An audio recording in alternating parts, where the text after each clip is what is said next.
You're thinking about adding your logo to your Reels, but you want it to look consistent. You want it to be the same size in the same place each time you add it. Well, in this video, I'm going to show you a trick for how you can add your logo to the same place in all your Instagram Reels. You first have to create the design of it in the spot where you want it. And to do that, we're going to use Canva. So we're going to start by going into Canva and we're going to create a new project.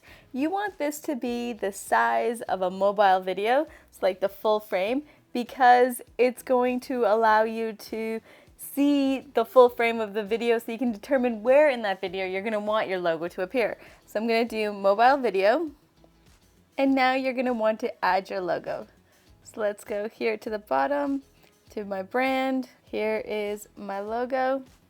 And then put it to the size that you want it to be. Let's say you want it like just small and in the corner. Do remember that when you're adding something to Instagram Reels, here at the side, you're gonna see these hearts, the comment, the share buttons. So I suggest not putting it here on the bottom where it has all your information. And remember, on top, it also is gonna cut it off. So you wanna keep it more in the middle.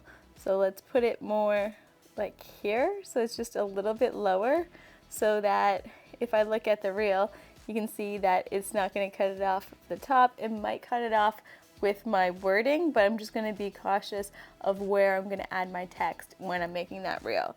So let's go back, make this there. Perfect. You don't want it right at the edge because depending on which phone you're using, it might cut it off. So I suggest having it not so close to the edge. Then just go to next and you're going to download it and you're going to change this into a PNG.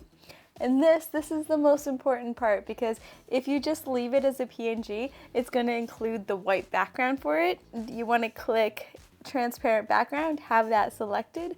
So download. And now it's going to save image and it's going to download it for you with a transparent background. So now when we go into Instagram Reels, plus let's make a new reel. Here we go. And I want to add that. So I'm going to go to that graphic part and I'm going to add a photo. I'm going to select my photo and I'm going to stretch it out so it fills the screen. And then I know that I can just put it to that same spot every time. I suggest putting it so it like, you see where the blue and the blue hit? If you keep it there, then you know that it's going to show up on all platforms and it's going to be in the same spot every time. So there you go. And that's a wrap. If you enjoyed this video, make sure you smash that like button or better yet, subscribe. If you want to dive deeper, I have an amazing freebie that's going to transform your business. So download that now. And remember, messy action is always better than no action. Till next time.